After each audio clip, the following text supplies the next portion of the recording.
Hello guys, welcome back to the Free Hammers All the Gear No Idea episode 10. The theme tune you're listening to, as I said last week, is Paul's song from the channel. It's called Candy, KPA, on Spotify, iTunes and on YouTube. Check it out guys if you like the song. I'm going to do a little show today just talking about, what's going on, Premier League and all that sort of stuff.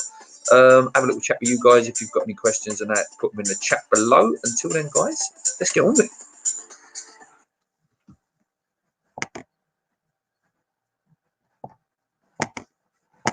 Hello guys, welcome back.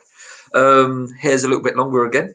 In for the barbers to open, as you start losing your hair as you get older. The hair, the longer it gets, the thinner it looks. So that's one thing I'm definitely hoping for. I hope you're all well. I hope you're doing well. I hope you're enjoying lockdown. I hope it's not too stressful for you, and you're getting out in your exercise, talking to friends and stuff like that. I really hope you're doing well. A few things West Ham related, other YouTube channels, Hammers Chat, West Ham Fan TV have been doing some wonderful stuff in terms of keeping up the content and finding that news. It's out there at the moment. Obviously, Karen Brady, not our biggest fan, and I don't think many West Ham fans are our biggest fan, but the article she released yesterday in The Sun, I thought it was quite a good article actually. Terms of what needs to be in place for the Premier League to start, and more and more I've read it, the more and more unlikely it looks that the league would start at any time soon. He said on average, for a game, even behind closed doors, there would need to be roughly 300 people there. Medical, media, obviously the players, medical side, the police, etc., because you would still need police there because of outside fans could still turn up, and there needs to be some sort of control. There would need to be testing before the game, potentially after the game, and it all leads to the idea that you can't be taking stuff away from the NHS at the moment, which is totally right. You can't be taking the testing away from people that really need it purely just to get football going again. So it's a tough one. It really is a tough one. Listen, lives matter, and there's more important things than football, sadly, in this world, and it's so true. And when I say sadly, I mean that is a priority. This is just a sport. This is 22 men running around on a pitch. I don't care about Premier League losing money and stuff like that. That's not an important thing. There's a lot of smaller clubs that are going to go out of business. At the moment, it's about keeping people alive and stuff like that. So in terms of the restart, God knows. God knows. And as Gonzo keeps stressing on Hammers Chat, it's going to be a very long time before we're in a football stadium actually watching it ourselves as fans. It's a long time away. Again, to reduce probably the movement of people, having the amount of people in the stadium. So it's a tough one, a real tough one. If you're in the chat, if you're watching live, welcome to the show, guys. In terms of West Ham news as well, obviously, loads of players, transfer values have dropped. It's just papers are trying to make news out of anything really, and there's not much news at all really in terms of West Ham and stuff. Also did a really good video. Go check out, guys, about the stadium, how much money actual operators are saving by West Ham. And apparently they're saving around about £100 a game, which is just ridiculous, isn't it? It really is ridiculous. I say there's not much to talk about. This is not going to be the longest All the Gear No Idea, because I say there's not much to talk about. It's just more of a catch up with you guys. Say hi and thanks for being with us and staying subscribed and stuff like that. One thing that did put up that was quite interesting, I know a lot of the other channels have discussed it, so I thought I'd give my opinion on it as well, was Arnautovic turning up on Masuaku's live stream saying about West Ham need him, West Ham come and interesting one, that, weren't it? It's like, are you regretting it now? Are you regretting leaving West Ham? Arnie had all the sort of ability and potential, to go on and be not on his level, because Canio was just something else. But, you know, he had that about him, you know, just pure arrogance. He was a very good player. You know, he could have played out his career at West Ham. He could have left West Ham at 33, 34, and been a hero at West Ham. Really could. Same as like he could have as well. Is there a way? Is there a way back from? Listen, if you took away everything he done, let's look at it that way first. Took away everything he done. It's still footballer that goes straight into the West Ham first team. Now, if you were looking at Arnautovic and he hadn't been at West Ham before, and there was an opportunity to sign him, you certainly would, surely. In terms of what he's done to us as a club, for me, I don't think there is a way back for him. And I really did like the guy. You know, I had his name on the back of my shirt. You know, like I said, there was a Paolo vibe about him. You know, that arrogance, and then he sometimes when he put a shift in, he was fantastic for us. You know, holding the club to ransom too many times on contracts and things like that. There's not, for me, there's not a way back for Arnie at all. Not at all. Yeah, I did think that was a bit interesting.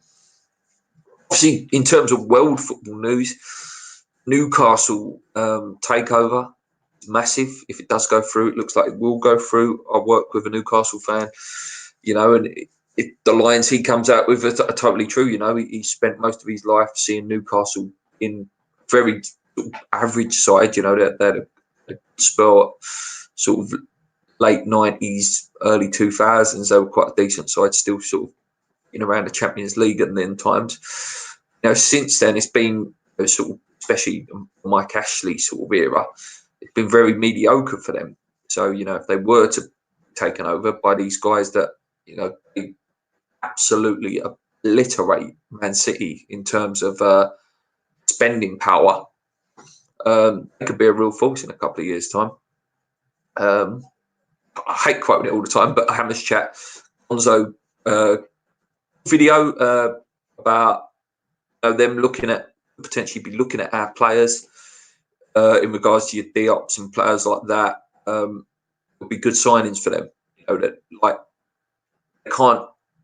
I don't know what their plan is, but you know they can't go and get a Timo Werner or a, you know, like a Haaland or someone like that yet. So they're going to be probably looking around those clubs, like what Gio was saying, with in terms of the, you know, the Nathan Ake's, the, I don't know, the Decore, as like that are real, you know, solid players.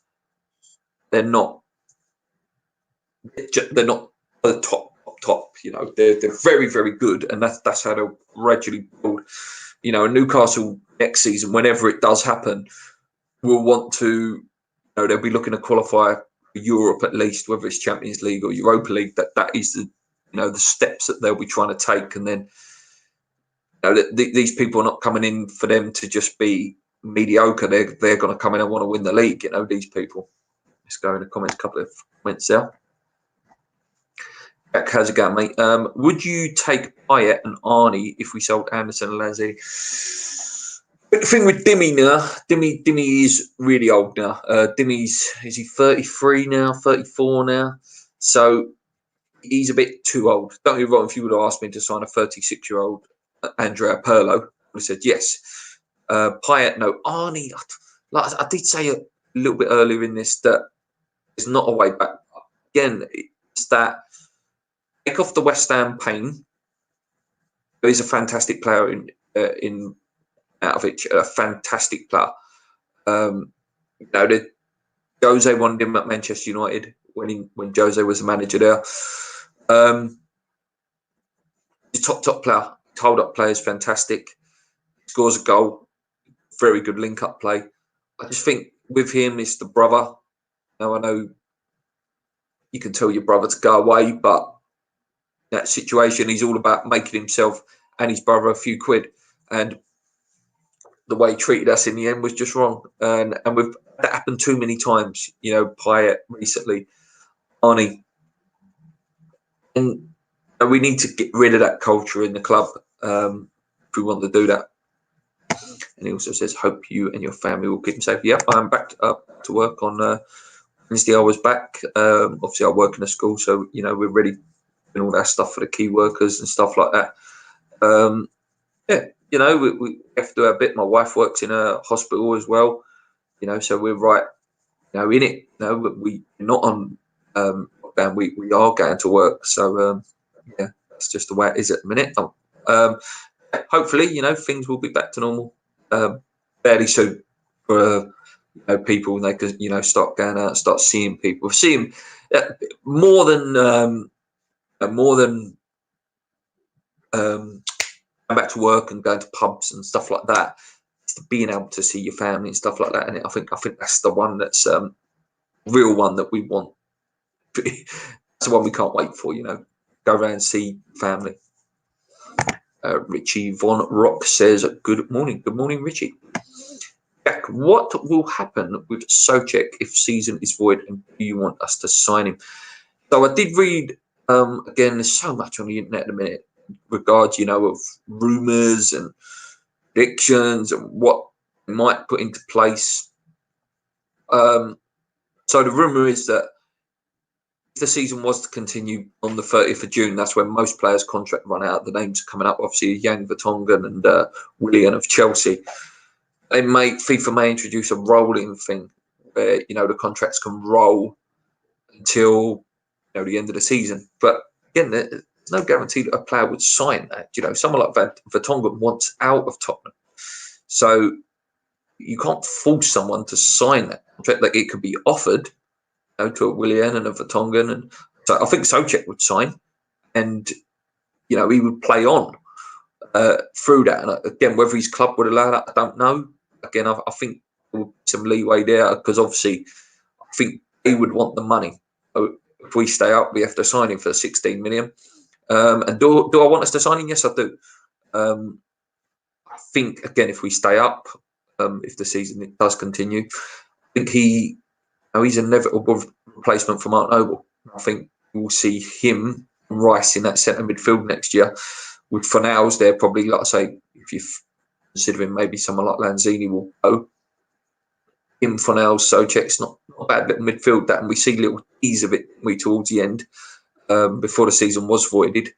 So hope we do sign Souček. I liked him. I did what I've seen so far.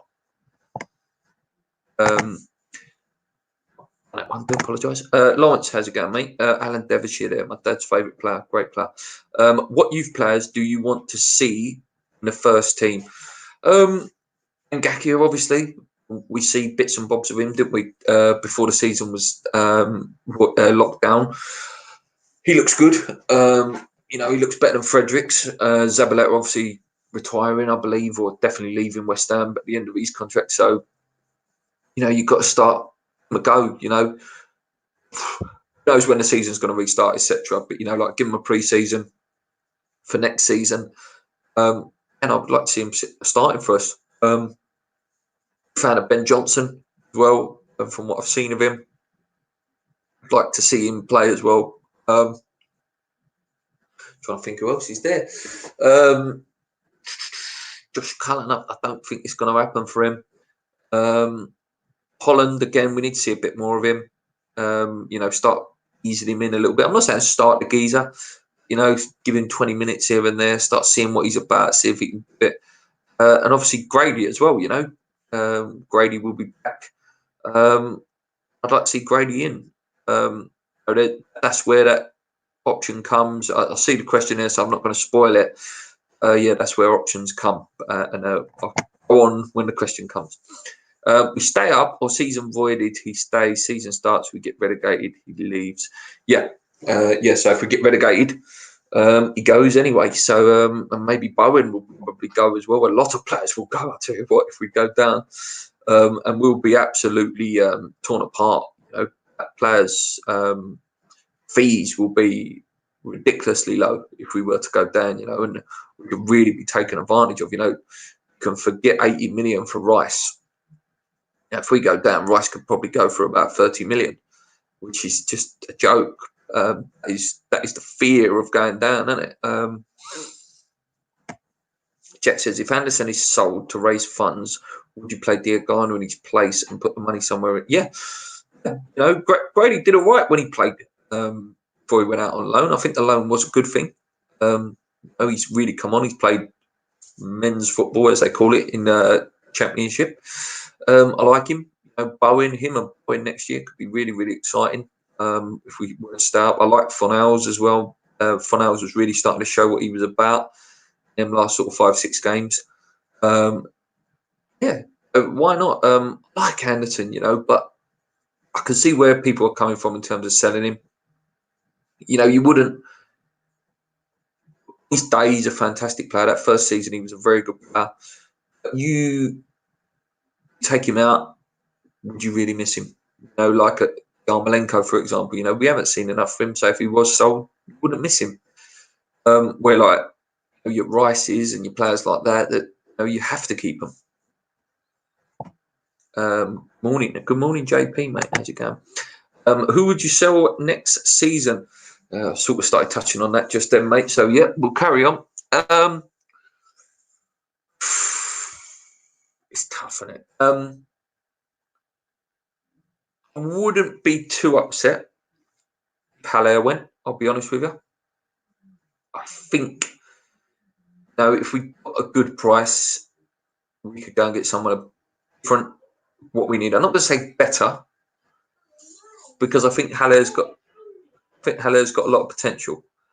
I don't think he suits the way we play.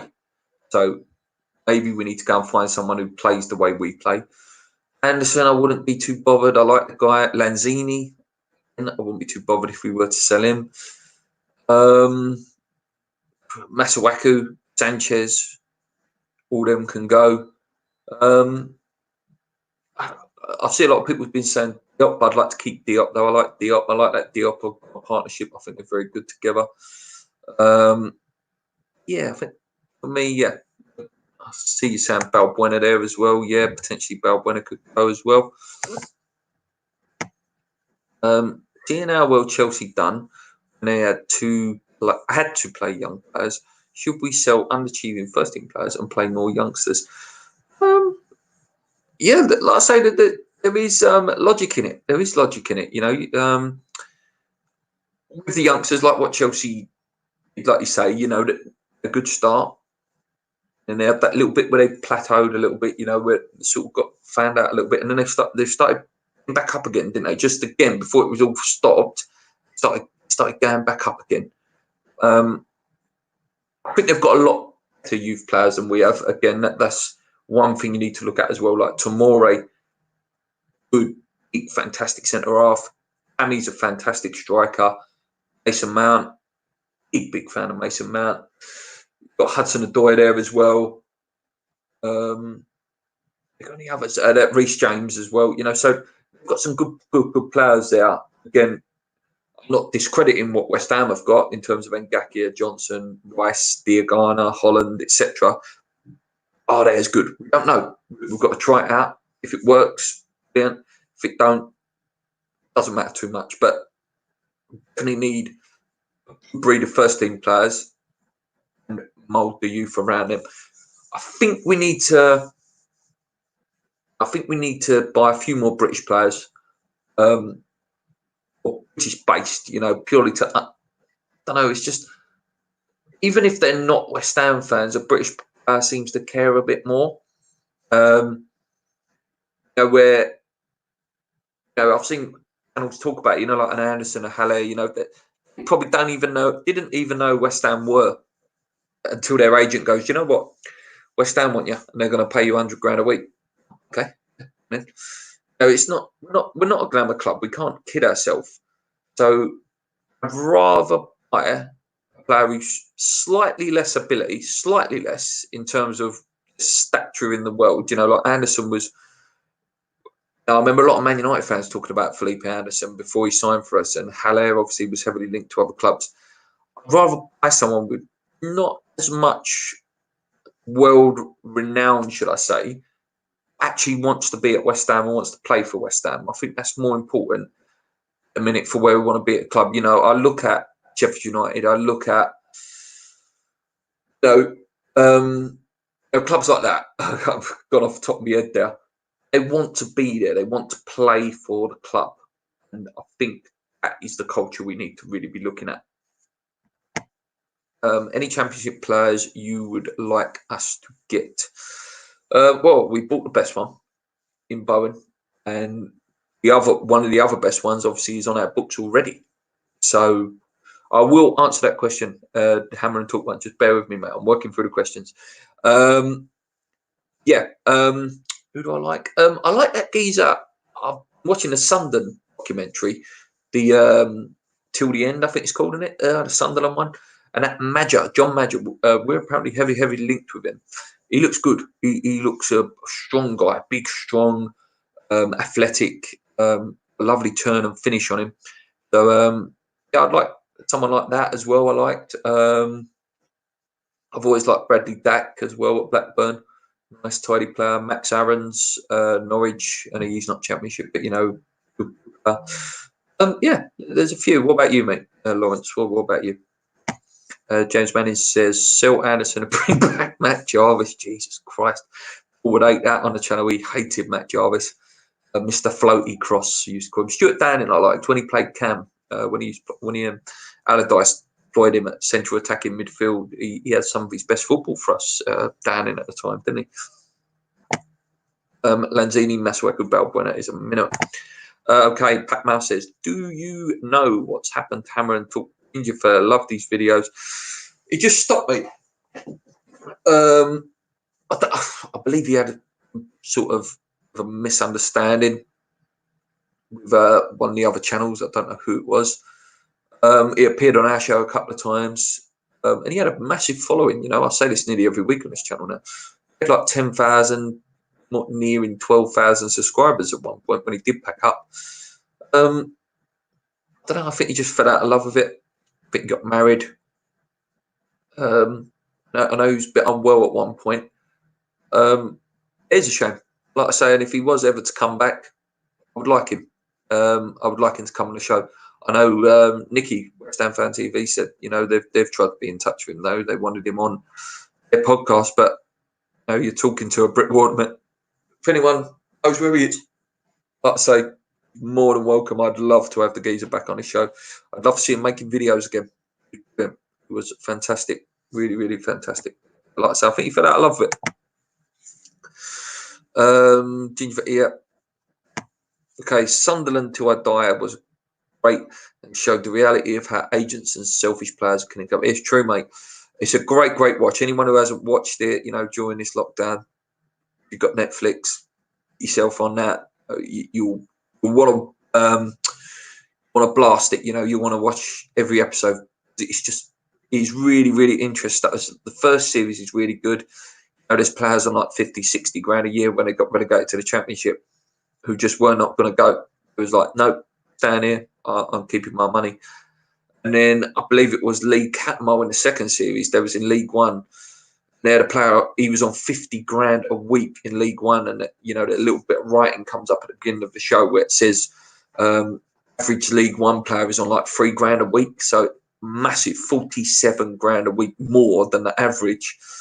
You know, and then obviously they didn't go up, did they? So it's really interesting. It's really interesting show. Definitely catch that.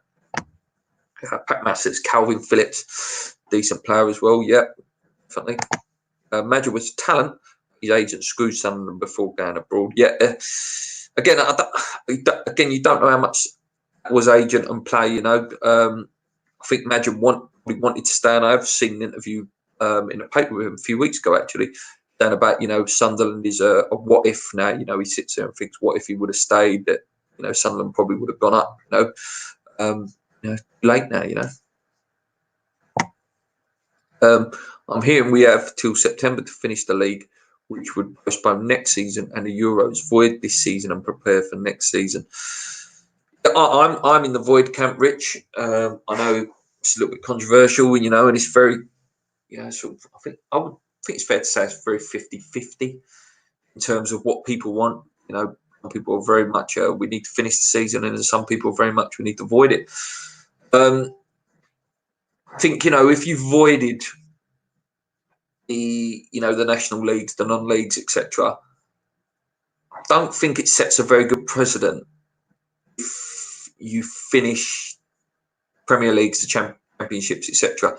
You know, grassroots is, you know, the bread and butter of any sport. You know, whatever it is, rugby, football, etc.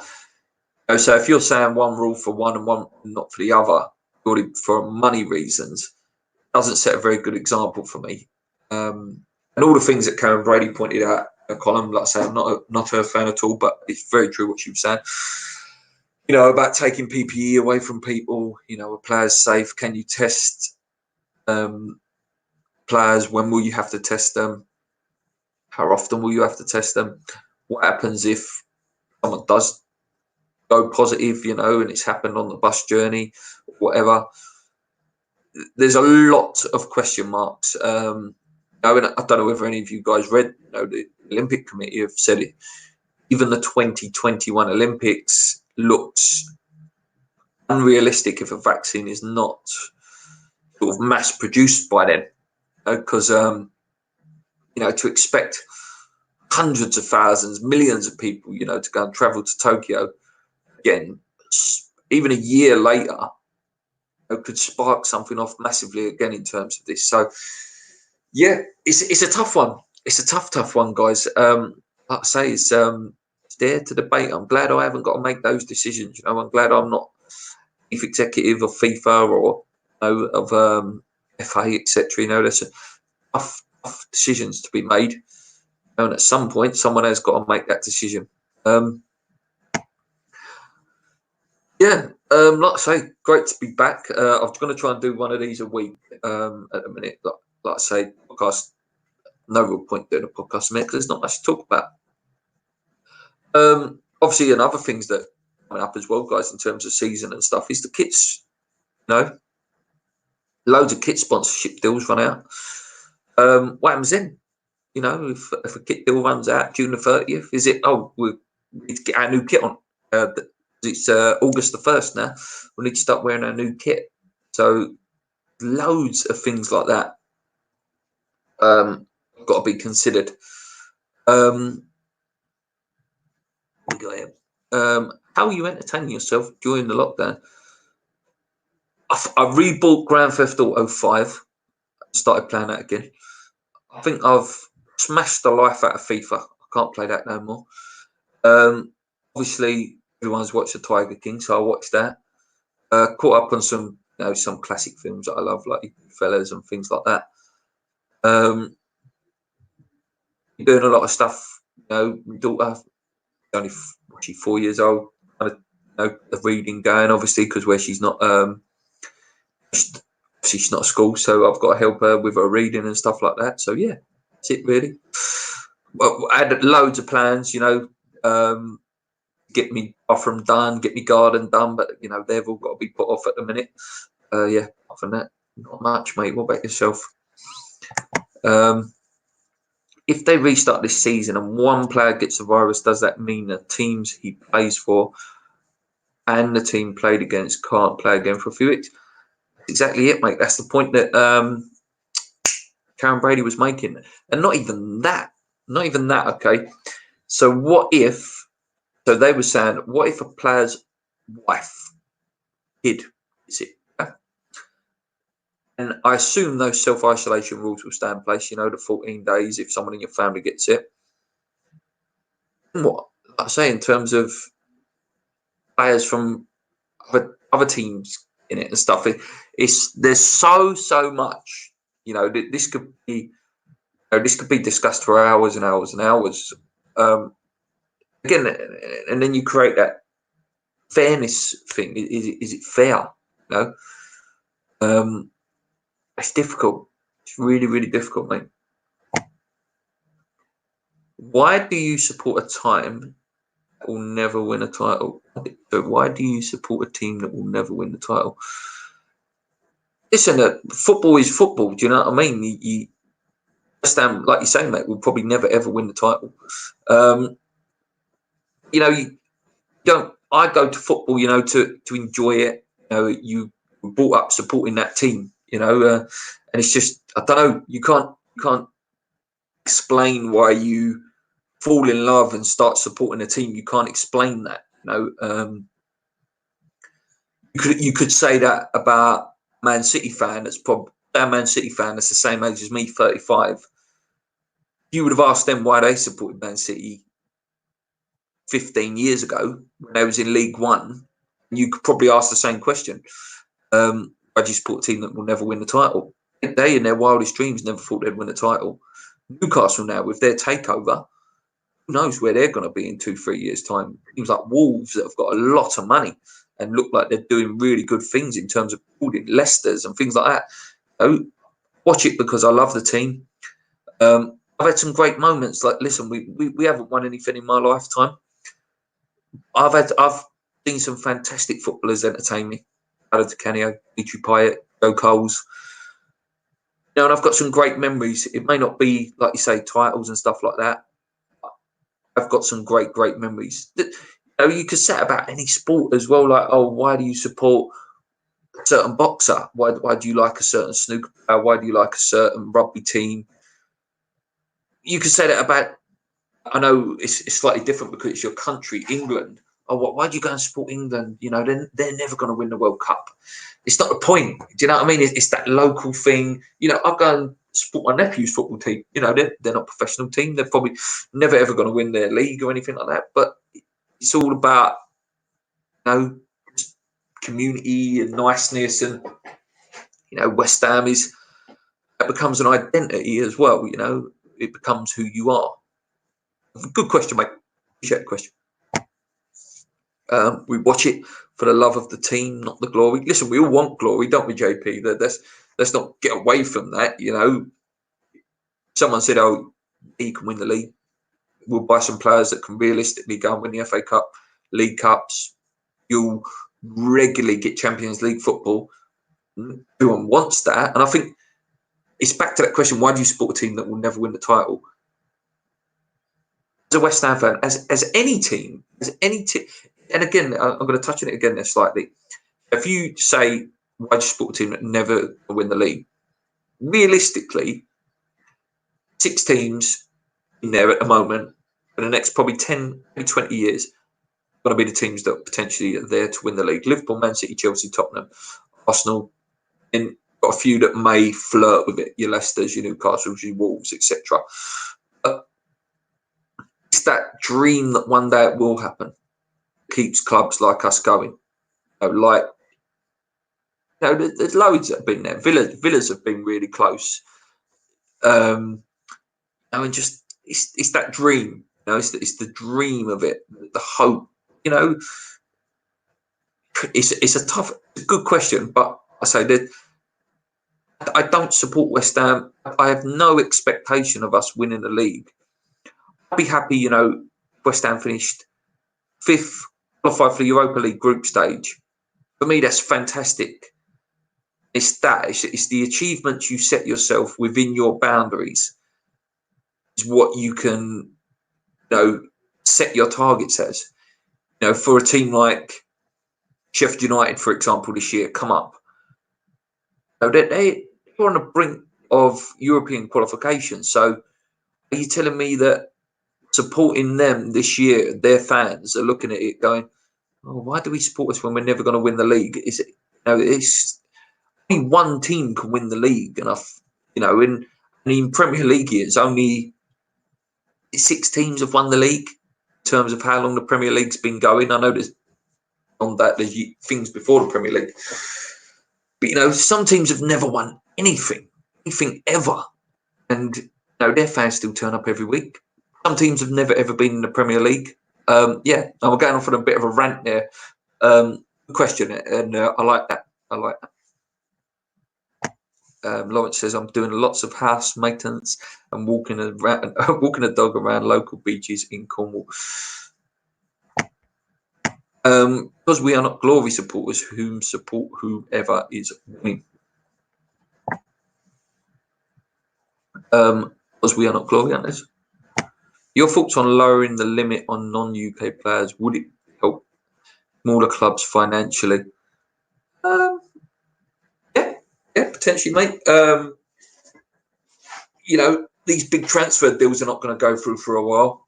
I think, you know, with clubs, you know, clubs as big as Barcelona apparently saying, that they're struggling. I think the money tree might have burst a little bit.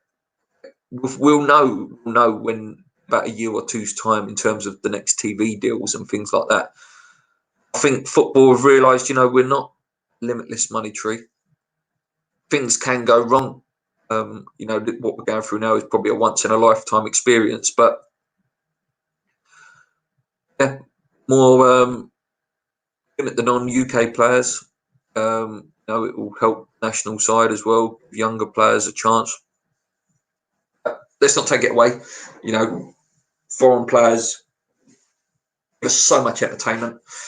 We don't want to see an end to them, but yeah, definitely. Nice to have a cup run. It's classic West Ham, that is.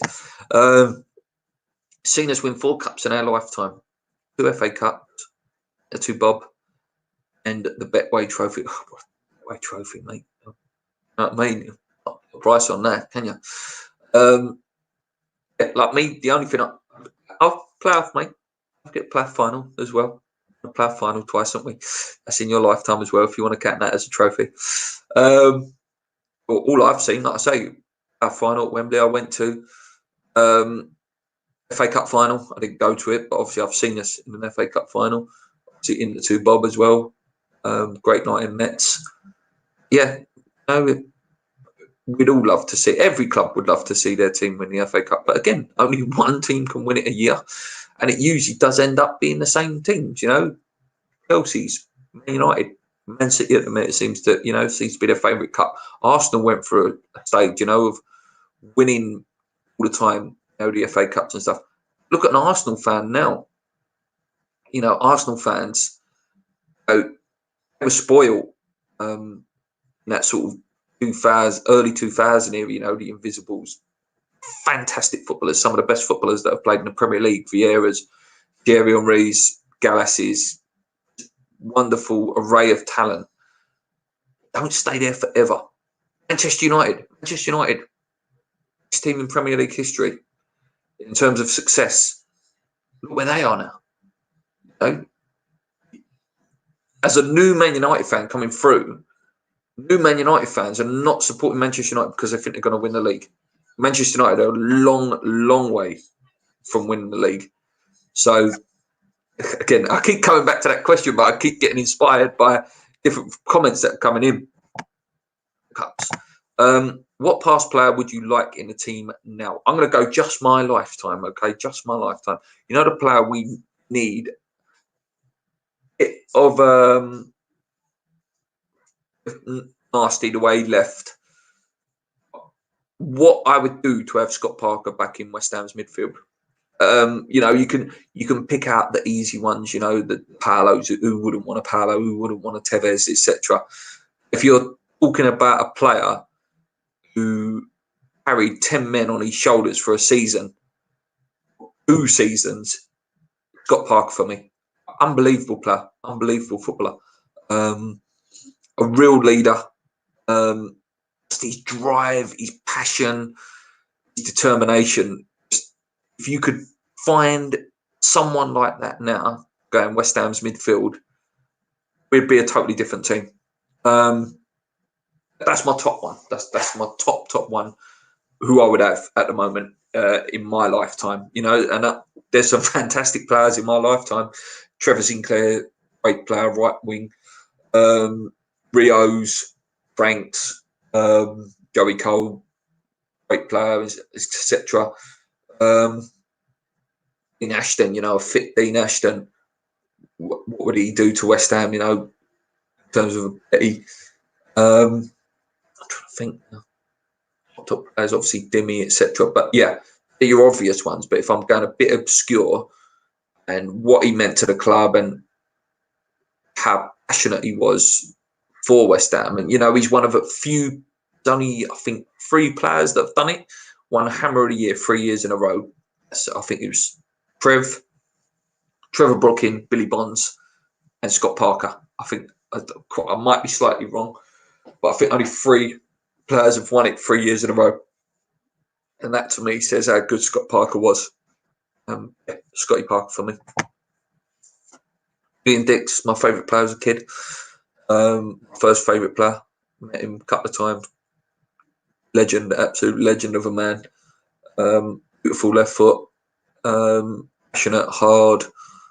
I'm trying to think who else.